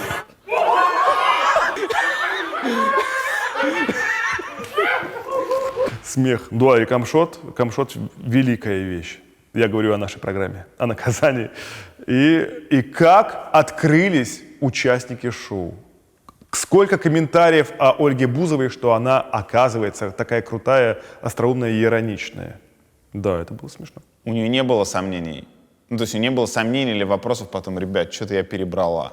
У Ольги есть ее люди, скажем так. И время от времени, если ты посмотришь на программу, время от времени Ольга делает так. И как я понимаю, чувак сделал так. Но как Ольга, ну понимаешь, настолько прошлись по этой струне, это могло быть супер пошло, да. Это могло быть грязно. А для Ольги это могло каким-то выйти боком, как, ладно, это не важно. Но получилось очень так, очень тесненько прошли, но все сказали, что какая она смешная, и как у нее хватило силы и остроумия, и как она в конце еще пожала Федору Смолову руку и сказала: ну, поздравляю, Федя. Это же смешно, какая она там крутая. Каждый гость, который к нам приходит, я обожаю каждого, невероятно классные. У них есть сила, у них есть ирония, чувство юмора. Таких людей я люблю. Мне кажется, что всю нашу дорогу в Реутов ТВ мы пытались забронзовевших звезд немножко встряхнуть и сказать, что типа: ребята, ну чего, давайте, надо быть ироничнее. Один из посылов был такой. К 2019 году это как-то, видимо, начало действовать. Юрий будет дуть, дуть будет Юрий. Ты сияешь, ты блестишь, ярче всех на этой дискотеке. Никто не знает, как ты грустишь, и плачешь ты буквально каждый вечер. Супер. Хорошо, что хозяева вышли из павильона, и они об этом не узнают, говорю я монтажеру. Они не узнают об этом, ведь вы не возьмете это в монтаж. Все здорово, как будто бы ничего не было, начинаем заново. Как ты ходишь так, в сером? Что это такое вообще за одежда? Вот, чувак. Что ты делаешь? Кого ты пародируешь сейчас? Я снимаю клип для Ильи Огурцова. И вдохновился я старым клипом каким-то совершенно безумным, который нашел сначала в Инстаграме, потом на Ютубе. Я даже не знаю, как зовут этого чувака. Да это не важно. Он безумец. Так невозможно двигаться. Он явно на всей наркоте, которая тогда была доступна. Это типа конец 80-х, вторая половина 80-х. Да, ближе к 90-м. И я швею просто замучил правками, чтобы она сшила точно такой же костюм, как у него. Даже мы эти пуговицы чертовы искали там не в одном месте. То есть я первый раз сшил сценический костюм, и теперь я подсел на это дерьмо. Чувак, посмотри, как это красиво, да? Дорого стоит шить такой костюм? Обошелся он мне в 31 тысячу рублей. Назови 3 своих отрицательных качества. Я капуша. Так. То есть, если ты меня пригласил куда-то, я не знаю, каким образом я не опоздал к тебе на час сегодня. Я стал крайне невыдержан. Я раньше был спокойнее. То есть, наверное, это хорошо. То есть я перестал притворяться. Раньше я всегда был мистер святость. У меня нимб над головой, значит, горел, потому что я такой: любовь, все здорово. А сейчас я считаю, что если я злой, надо позлиться, станет легче. Но это стало переходить какие-то все уже нормы. Я иногда перебарщиваю с тем, что я совсем злой. Я частенько в работе и в творческих методах рассчитываю на минимализм. Сейчас я объясню. Халтуришь? Нет. Я просто понимаю, что если что-то работает, зачем? Все, стоп. И меня, кстати, это бесило в Вове. Я пришел, по-хорошему бесило. Это хорошо, мы были разные, абсолютно разные, поэтому работал Реутов ТВ. Я пришел, в голове сразу уже смонтировал все, что я сделал. Я набрал материал, хватит, есть уже. Он идет, все еще делает. Типа, йоу, хватит, поехали домой. Поэтому я всегда, я себя от этого отучаю. Типа рассчитываю на минимум. Я добрал минимум, все, можно дальше не идти.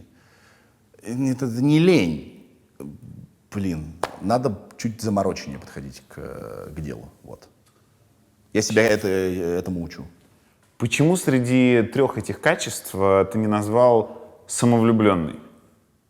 Всем рекомендую быть самовлюбленными. Всем, ребята, немедленно все стали самовлюбленными. Это лучшее, что с вами может произойти. Кто сейчас процветает? Коучеры. Знаешь почему? Потому что все тотально не уверены в себе. Все себя не любят. Все какие-то зашоренные. Нахер это дерьмо? Целая индустрия живет за счет того, что вы сами себя недооцениваете и копаетесь. Все немедленно сказали: да я самый лучший. Но при этом секретно работая над собой. Да? Прекрасно. Надо быть самовлюбленным. Я крайне это приветствую. И это никому от этого неплохо, я надеюсь. Но ты согласен, что ты из-за этой самовлюбленности ты иногда выглядишь по-идиотски? Нет, абсолютно. Перед кем? Ну смотри, ты вел нетленное шоу «Ночной контакт». Ужасное шоу. Ужасное шоу «Ночной контакт», и когда его отрецензировал Поперечный, ты написал: я даже не думаю об этом, понимаете?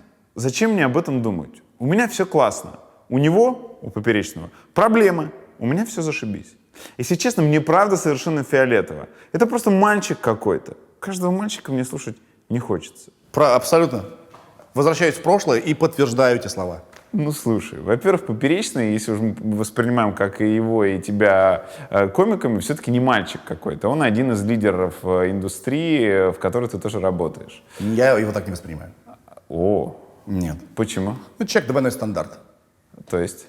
Он говорил, что я сосу рекламные хуи. Это, видите ли, плохо. Зарабатывать деньги рекламой. What the fuck? Вырасти, чувак. И при этом делает рекламу для Якобса такое днище, что вот после этого он теряет вообще любое право высказываться о чем-либо. Хорошо. Бро. Второй пример. Был у меня опыт весной прошлого года. Я выступал на конференции, в которой максимально тактично, дважды, кажется, оговорившись, что Серега Мезенцев классный парень, да, но он делает предельно плохое шоу «Ночной контакт», и причина его плохости в том числе в том, что ты смотришь на экран и видишь, что за экраном там 150 человек, да, большой холдинг, который пытается что-то делать. Да. Я максимально тактично на этом примере объяснил, почему лучше так не делать, но при этом, в общем, сказал, что в целом-то к Мезенцеву я отношусь весьма положительно. Да. В этот же день я записал сторис. Появилась сторис, на котором обиженный человек, неважно, обиженный совершенно человек шел и говорил, просто изливался обидами абсолютно неконструктивными, где была, в общем, единственная претензия, которую я как-то смог распознать среди вот этих вот обид, слез и соплей, была в том, что я езжу на Hyundai. Хотя это отличная тачка. Зачем ты Lexus. так, зачем ты так делал? Смотри, несмотря на то, что ты используешь слово обида, сопли и так далее, этого там не было. Твоя провокация не удалась. И смотри, я считаю, что если на тебя публично кто-то наезжает, заметный человек, а ты известен за то, что, в общем-то, ты как бы не лезешь за словом в карман, то ты должен ответить. Раз. Во-вторых, ты ошибался в том, что я это шоу делаю. Я душу там оставлял, чтобы это шоу не было таким днищем. И ничего не получалось. То есть я не пытаюсь с себя сложить ответственность. Я согласился вести шоу многообещающее, и не получилось. Не получилось. Но тогда я все еще верил, что мы вырулим. И мне хотелось защитить команду, потому что мы были только в середине сезона. Как бы не дать шоу потопиться. Потому что твои слова имели вес тогда. И всех обидели очень. И я решил тебе дать сдачи публично. По прошествии времени я признаю, что проект абсолютно провальный. И Ярушин сейчас там ведет. И он точно такой же. И кто бы его ни вел, дело не в ведущем. Там потрясающая кармически неудачная команда. Она не сможет никогда сделать ничего. Увы. Так а разве так сдают сдачу? Ну, что, нормально тебе ответил. Абсолютно. Абсолютно классно. Окей. Ты качок. Как давно? Серьезно, 1,5 года. Что произошло, что ты вдруг решил пойти на железо? Я пошел на железо в 9 классе. Ну, это не Потому было что заметно по выпускам. Вообще не было заметно. И в какой-то момент я такой, когда пошел я в 9 классе качаться, я думаю, я буду как мой брат. У меня есть брат. Он пришел из армии, просто машина тестостероновая огромная. Я подумал, мы же с ним типа одинаковые, более-менее, значит, я могу накачаться. И с 9 класса я не мог накачаться никак. Либо я что-то неправильно делал, либо я ходил нерегулярно и так далее. Я был дрищ до 30 лет. И в какой-то момент я понял, я никогда не буду тем, кем я хочу быть. А я хочу быть все-таки, чтобы мышцы были. Как-то это мне просто всегда хотелось. И когда у меня появилась финансовая свобода, когда я стал мочь позволить себе, практически, что я захочу, я такой, все, надо идти в зал, и занимаюсь с очень хорошим тренером, и у меня прогресс. Я, кстати, могу дать короткий совет, который изменил уже жизнь 3 моих друзей. Так. Что сделать, чтобы начать меняться? Это прям очень быстро. Да. Значит, смотрите, можно я туда, да? Ничего что? Или давай тебе. Давай мне. Итак, ты в хорошей форме. Давай. Если у вас есть лишний вес, и вас это бесит, и вы не знаете, с чего начать, 2 простых шага. Не ешьте 3 дня сахар и 3 дня мучное. Через 3 дня вы такие будете думать, фу, мучное, фу, сахар. Это реально так работает. Так. Не ешьте. И отожмитесь прямо сейчас, прямо вот сейчас встаньте, это 1 раз. Завтра 2. Послезавтра 3. И вот эксперимент поставьте, месяц потом не ешьте мучное и сахар. И отжимайтесь, получается, вы 30 раз начнете отжиматься к концу месяца. Вы охуеете. Какой у тебя сейчас примерно доход в месяц? Дохулион. А поконкретнее? Блин. Ты зарабатываешь в месяц, больше 1 миллиона рублей? Да. Прям да. Ты что-то, видишь, какие-то странные обо мне представления. Я нормально живу. Сколько у тебя ивентов в месяц примерно? А я не ими зарабатываю. А как? А вот, честно, это самая моя большая проблема — рассказать, чем я зарабатываю. Не потому, что это что-то нелегальное, потому что я очень много всего делаю. Много людей знает меня по разным проектам и по моим разным возможностям. Я просто очень много работаю, я трудоголик, я просто сатана. И делаю миллион всего. Где-то я режиссер, где-то актер, где-то сценарист, где-то что-то провел, где-то концерт, где-то где-то блогер, интеграция и так далее. У тебя в «Сереже микрофон» в отличном этнографическом проекте была реклама финансовой пирамиды Кэшбери. Верно. Стыдно ли тебе за это? За то, что была реклама? Финансовые пирамиды, которую Центробанк прикрыл по понятным причинам. Смотри, давай разберемся.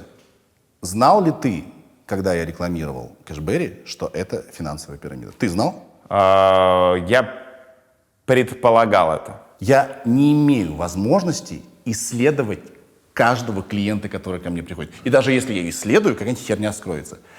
Полный отстой, что Кэшбэри оказался финансовой пирамидой. Это полная срань. Мне хуево. Но мне не хуево от того, что как только я узнал, что это финансовая пирамида, я нахер удалил все выпуски с Кэшбэри, отвечая многим людям, которые вложились в Кэшбэри и так далее. Это полная срань. Но я не знал это, как не знали многие люди, которые их рекламировали. Московское метро. В каждом вагоне висел плакат Кэшбэри. Они тоже в доле. Понимаешь, они тоже несут эту ответственность. Никто не знал. Правительство не знало. Что я могу сделать? Кто я такой, чтобы провести в одиночку расследование и сказать: ага, я выяснил, и я не буду с ними работать. Они написали, хотим рекламу. Я спросил открытым текстом, Ира не даст соврать. Ребята, вы пирамида? Все нормально? Как у вас там? Он говорит, все классно, все здорово. Работаем. Ну, ты испытываешь ответственность за то, что... Какую я ответственность должен испытывать за действия других людей? Я не понимаю тебя. Ты советовал людям идти нести деньги? А вот сейчас я могу открыть любой выпуск, который я скрыл, и ты увидишь, что я говорю. Внимательно почитайте все, что пишут про Кэшбэри. Это мой был святой текст. Внимательно почитайте, сделайте выводы, и если вам подходит, вперед.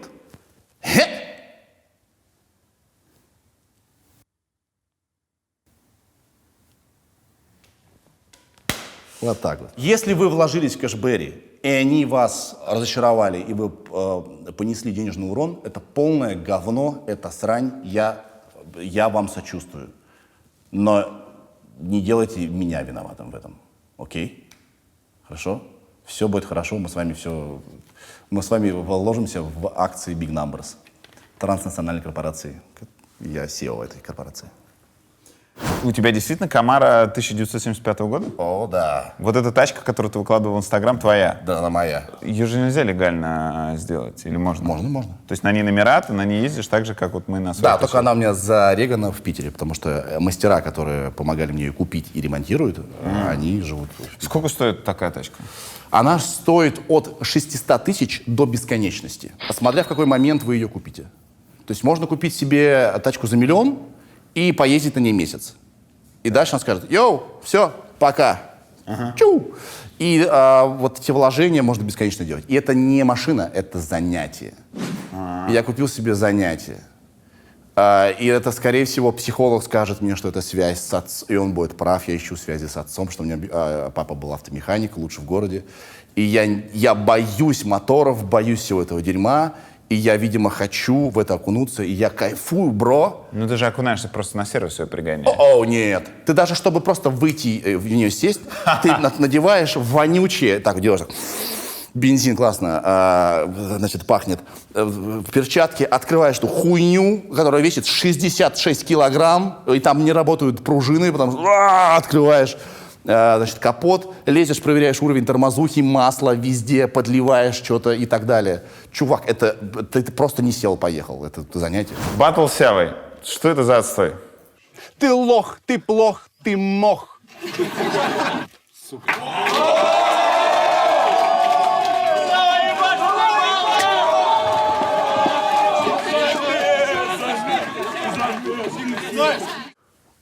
Я тут могу сказать о плюсах и минусах. Я невероятно горд, что я решился. Почему?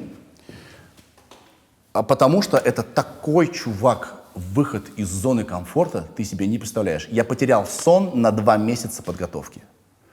Я ничего не знаю про батл-рэп, и мне Сява пишет: чувак, давай, пожалуйста. Мы связываемся с ресторатором, он говорит: чувак, это офигенная идея, давай вперед, готовься. Я думаю, если я честно это сделаю и облажаюсь, я собой буду гордиться. Потому что это реально выход из зоны комфорта. Это нужно очень большие яйца иметь, чтобы туда пойти. Ты туда не пойдешь. Потому что побоишься вот чего-то там, да? Да, и я сказал: окей, факин, 1 раз живем, пошли вперед. Я не мог придумать ни строчки за 4 дня до выступления. Пока мы с Сявой не встретились, и он мне не зачитал свой куплет, я вдруг понял: ага, как мы это... Ага, я понял. Мы пришли к выводу, что мы лучше подеремся, нужен скандал и так далее, да? Значит, то, чем я горжусь. Я попробовал, раз. У нас натурально получилось подраться. Многие спрашивают, правда подрались? Значит, наверное, натурально подрались. Это плюсы. Сразу после того, как баттл закончился, ко мне подходит расстроенный, вообще такой невеселый ресторатор Саша и говорит, блин, ну что ты, чувак, такое? Ты бы мог бы выучить? Я говорю, чувак, я придумал это вот под последней строчки, пока ехал сюда. Чувак, просто не шло. Так у нас были гострайтеры. Ты что их не взял? Я такой, секунду? Что? Какого хера я 2 недели не спал? Ты что, мне не мог сказать, что у вас гострайтеры? Блять, я бы лучше учил это, знаешь. Поэтому, не убирая с себя вины, было не очень. Но, с другой стороны, прикольно быть первым в самом отстойном. У меня самый отстойный баттл за всю историю баттлов. Есть чем гордиться. Да пофигу, ладно, ну не получил, я попробовал. Но драка фейковая? Абсолютно. Так мы с Сявой же встретились, это была его идея, он мне написал. А зачем договариваться на фейк? Зачем договариваться на фейк? Ну, потому что мы 2 образа, мы же не настоящие. Это же Lil Dick как бы образ, Сява как бы образ. Ну, не могут образы по-настоящему коммуницировать, это невозможно. Образы могут только сыграть сюжет. Тебе в комментариях часто пишут, как же ты засрал свою карьеру? Это хейтеры или пишут по делу? Ну, если это написал Эрнст, то большая вероятность того, что это, скорее всего, по делу. Так. Я не могу быть точно уверенным, что Эрнст не сидит под каким-нибудь фейковым этим аккаунтом с котенком и не пишет гадости мне. Но, опять-таки, да мне... Кто эти люди? Давай, вот посади мне этого человека передо мной, я хочу с ним поговорить. Возможно, он на много процентов прав. Возможно, он тупой, вообще не понимает, о чем он говорит. Я могу тебе сказать, что моя карьера еще не началась даже. Чувак, у меня такие планы. Нет, моя карьера только началась. Я только начал жить. У меня очень поздное взросление. Я повзрослел после 30. Я до этого был просто ребенком. Я вот только сейчас стал мужчиной. У меня все только начинается. Что я могу засрать в самом начале? Только начал. Я вообще не собирался об этом говорить, но ты сам это... Ты развелся? Да. Ну вот со дня на день будет подписано соглашение о разводе. Ну, как называется это? Ты разводишься с той самой девушкой, с которой ты был, когда... 17 лет я прожил со своей женой. 17 лет? 17 лет. Мне так много лет, да. 17 лет. Почему разводитесь? Ты Тиндер, что ли? Как ты думаешь, почему люди разводятся? Я не знаю. Не сложилось. Полное уважение мое. Понимаешь, она не публичный человек, никогда им не была. И я не могу сейчас говорить про нее, потому что это против ее природы. И в знак уважения моей бывшей жене, я ее очень уважаю, не буду об этом говорить. Окей? Потому что это против ее природы. Но начало новой жизни ты воспринимаешь в том числе из-за того, что ты теперь холост. В том числе, но не только поэтому. Юрий будет дуть будет Юрий. У тебя есть ощущение, что с русскими людьми происходит какое-то движение по части того, что мы более ироничны, гораздо охотнее готовы посмеяться над собой? За то время, что прошло после Реутов ТВ, что-то изменилось? Или... Вообще нет. Вот вообще нет. Люди стали жестче. Остроумия и ироничности не стало. Руслану Белому после программы «Комик в городе» пришлось извиняться за свои шутки. Сейчас, конечно, тренд на извинения перед всеми, но ироничности у русских людей нет. У какой-то странной, классной прослойки такое, конечно, пробивается, но это вообще не тренд. Не, может, ироничность ей не нужна? Что это вы там решили со своим Гудком и со всеми остальными, что это надо, и со своим Мезенцем? Эй-эй-эй, при чем тут он? С Гудком, возможно, с Гришей Вадиком, да. Слушай, ирония — это скидывание такой лишней напыщенности и негативной энергии. Это скидывание энергии, оно не решает проблемы, как юмор вообще. Ты можешь посмеяться, но это ничего не изменит в лучшую сторону. Но ты просто выдохнешь. Наша неироничность, все настолько к себе серьезно и классно относятся, даже звезды, ты понимаешь? Звезды, которые должны тебя развлекать, как в американских шоу у Эллен, Джимми Киммела, Феллона, Кордона и Конана О'Брайена. Да должны весело хохотать и кувыркаться по сцене. У нас такого, к сожалению, нет. У нас такое, если ты серьезный человек, без улыбок и покерфейс, ты нормальный и ты успешный. Если ты с улыбочкой, что с тебя взять? У вас был выпуск из Кемерово, где вы встречались с замом Амана Тулеева, который передавал вам орешки и мед от шефа. Да. Они вообще понимали, с кем они делали это? Чувак, эта херня работает до сих пор. Если ты из московского телевидения, не блогер, а телевидения, ты национальный герой. Даже я, уехав на месяц из Кирова в Москву, стал сразу автоматически москвичом. И, как сказал бы Вова, у меня автоматически Ламборгини. Да? Магия небесной Москвы. Нам MTV сделала официальные корки, что мы из MTV Россия, потому что был холдинг, 2X2 MTV. Да? И мы, чувак, мы были на последнем звонке в Красноярске и учили сотни нахер, просто всю площадь выпускников учили пользоваться презервативом. И до последней секунды они такие, организаторы, это же MTV Россия, нет же, так надо. Мы так быстро оттуда убегали, ты бы знал. Россия для грустных? Россия для грустных, конечно. Почему? Кто бы знал на этот ответ на этот вопрос? Ты знаешь ответ на этот вопрос? Как человек, который часто выезжает за пределы Москвы и видит, что вот есть два мира. Есть Москва, которая живет жирно, вкусно, по-европейски.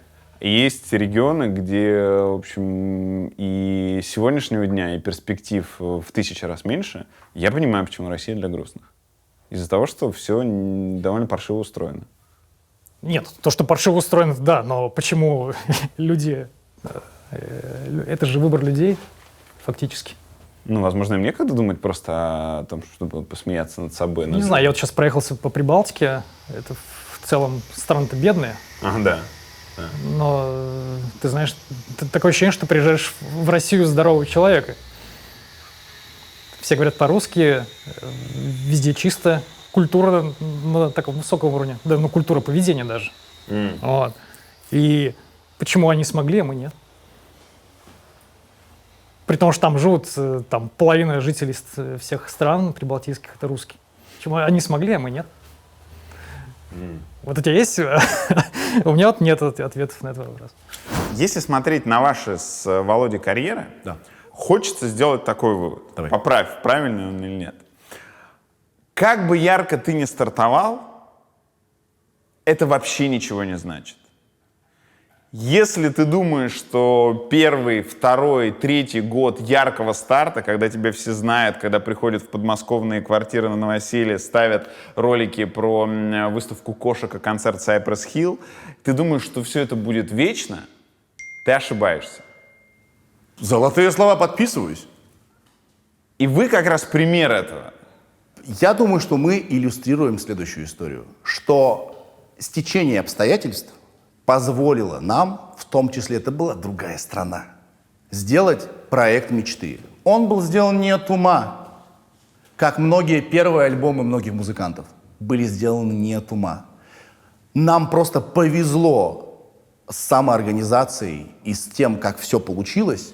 Просто миллиард факторов совпал, что мы сделали очень талантливую штуку. Но это не значит двух вещей. Что мы не сделаем что-то в будущем, каждый по-своему или вместе, да, это не значит, это не исключает этого. И не значит, что мы не сделаем что-то по другой схеме. Может быть, мы возьмем упорством в этот раз и так далее. Я считаю, что мы пример классных карьер. Почему? Потому что в этом гребаном нахер бизнесе странном очень тяжело быть даже год актуальным. Когда вышел Реутов ТВ? 12 лет назад. Много. А я сейчас зарабатываю как никогда много в своей жизни. Не потому, что у меня папа из мирового правительства, а потому что все здорово идет. Мы набираем обороты. У Вовы тоже все прекрасно, да? Я просто надеюсь, что какой-то проект будет таким же значимым, а Реутов ТВ, мне кажется, был значимым. Он очень вовремя появился и он очень многих повлиял. Что нам удастся сделать порознь или вместе что-то такое же значимое. Я в это верю, вот и все.